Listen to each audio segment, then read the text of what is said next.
সপ্তম বিবাহ বার্ষিকীতে হাসপাতাল থেকে আনা রিপোর্টগুলো স্বামীকে উপহার দিব বলে 3 দিন ধরে অপেক্ষা করছে নীলা।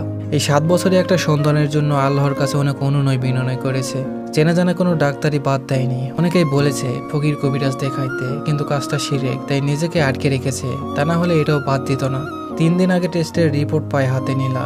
রেজাল্টে পজিটিভ, সে প্রেগনেন্ট। এতদিন আল্লাহ মুখ তুলে চেয়েছেন। সে ভাবছে রাকিব খবরটা শুনে কতটা খুশি হবে। ভালোবেসে বিয়ে করেছিল ওরা। বিয়ের বছর খানিক পর রাকিবও তার পরিবার সন্তানের জন্য বায়না করতে লাগলো। যদিও নীলার আরো কিছুদিন পর বাচ্চা নেওয়ার ইচ্ছা ছিল, কিন্তু পরিবারের সবার আবদারের সামনে কিছুই বলতে না পেরে রাজি হয়ে গেল। 2 মাস, 6 মাস, বছরও চলে গেল, কিন্তু তখনও নীলা কনসিভ করলো না। তখন সবাই বিরক্ত হতে লাগলো। শুরু হলো ডাক্তার দেখা দেখি, কোনোভাবেই কাজ হচ্ছিল না। বিয়ের 6 বছর পর আর ধৈর্য ধরতে না পেরে রাকিব অবশেষে দ্বিতীয় বিয়ের কথা বলেই ফেললো।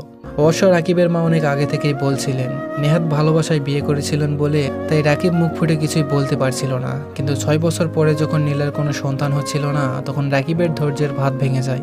সে বলে নীলায় বাড়িতেই থাকবে, তার কোনো অযত্ন হবে না, শুধু নতুন একজন সদস্য পরিবারে যুক্ত হবে। রাকিবের জন্য কথাটা বলা সহজ হলেও নীলার জন্য সহজ ছিল না। সে অনেক অনুরোধ করলো রাকিব যেন দ্বিতীয় বিয়ে না করে। যা ঘটেছে এতে আল্লাহ ছাড়া আর কোনো হাত নেই। তিনি ইশারা না করলে কোনো কিছুই হবে না। নীলার অনুরোধে রাকিব থেমে গেল। অবশেষে আজ সেই আনন্দের দিন। নীলা পুরো বেডরুম মোমবাতি আর ফুল দিয়ে সাজালো। সে প্রথম বিবাহ বার্ষিকীর মতো করে একটা কেক অর্ডার দিয়ে আনালো। অপেক্ষা করছে রাকিব কখন বাসায় আসবে।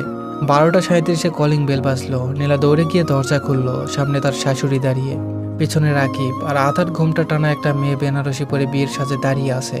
কয়েক মুহূর্ত লাগলো সবটা বুঝে উঠতে। নীলা রাকিবের দিকে তাকালো। সে অপরাধীর মতো মাথা নিচু করে দাঁড়িয়ে আছে। পরিস্থিতি সামাল দিতে রাকিবের মা বললেন, নতুন বউকে কতক্ষণ দরজায় দাঁড়িয়ে রাখবে? সরে দাঁড়াও, ওরা ভেতরে আসুক। ফ্রিজ থেকে মিষ্টি এনে নতুন বউকে দাও। এক নিঃশ্বাসে কথাগুলো বলে নীলাকে দরজা থেকে সরিয়ে রাকিব আর নতুন বউকে নিয়ে ভদ্রমহিলা ভেতরে প্রবেশ করলেন। সকালে তিনি নীলাকে বলেছিলেন রাকিবকে সাথে নিয়ে আত্মীয়ের বাড়িতে যাচ্ছেন। ফিরতে রাত হবে, এই বুঝি সেই আত্মীয়।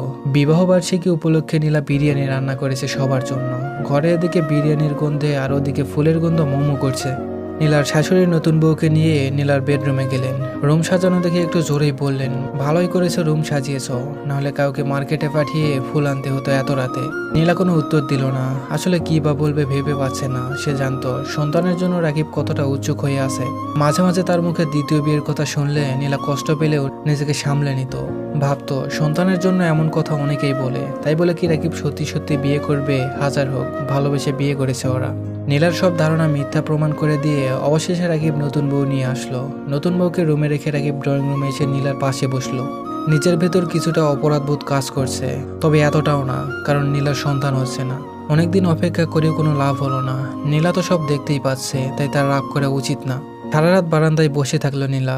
শাশুড়ি একবার এসে ডেকে গেছেন, আজ তুমি আমার রুমে এসে ঘুমাও, ওই রুমে নতুন বউ আছে। শুনে নীলা ভাবছে, আজ ওই রুমে নতুন বউ আছে, কাল কি থাকবে না? আজ না হয় শাশুড়ির রুমে ঘুমালাম, কাল কোথায় ঘুমাবো? পরশু? এভাবে তো আর চলবে না, তাই না? ভোরে রুমের দরজা খোলার শব্দ ভেসে আসলো। রাকিব রুম থেকে বের হয়ে ওয়াশরুমে ঢুকেছে। বাইরে থেকে বোঝা যাচ্ছে শাওয়ার নিচ্ছে। নীলার বুকের ভেতরটা খস করে উঠলো। রুমে গেল সে। আবছা আলোয় বোঝা যাচ্ছে নতুন বউ ঘুমাচ্ছে। কোনো শব্দ না করে ওয়ার্ড্রোবের ড্রয়ার খুললো। নিজের প্রয়োজনীয় জিনিসপত্র গুছিয়ে নিয়ে বেরিয়ে আসলো নীলা। রাকিব ওয়াশরুম থেকে বেরিয়ে কিছুক্ষণ পরে বাইরে গেল। 8 ঘন্টা পর বাসায় এসে কিচেনে নীলাকে দেখতে পেল না। প্রতিদিন এই সময় নীলা চা রেডি করে রাখতো। আজ ব্যতিক্রম হওয়াটা মোটেও অস্বাভাবিক নয়। মেয়েটা কষ্ট পেয়েছে, ওকে স্বাভাবিক করতে হবে। পুরো ঘরে খুঁজেও নীলাকে দেখলো না রাকিব। টিভির উপর একটা খাম দেখলো। খাম থেকে কাগজ বের করে পড়তে শুরু করলো। প্রিয়, কখনো ভাবিনি এমন পরিস্থিতিতে পড়তে হবে যে তোমার সামনে দাঁড়িয়ে কথা বলার শক্তি পাবো না। বাধ্য হয়ে লিখে রেখে যাচ্ছি।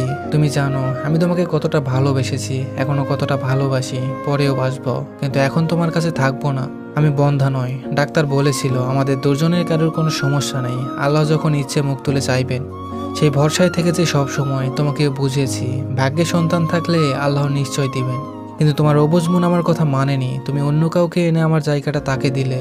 মুখে যতই বলো যে আমার জায়গা আমারই থাকবে, কিন্তু এক রাজ্যে দুজন রাজত্ব করতে পারে না, এতে সুখ শান্তি থাকবে না। আর যাকে এনেছো সে তো কোনো দোষ করেনি, আমি কেনই বা তাকে কষ্ট দিব? তাই আমি সরে যাচ্ছি।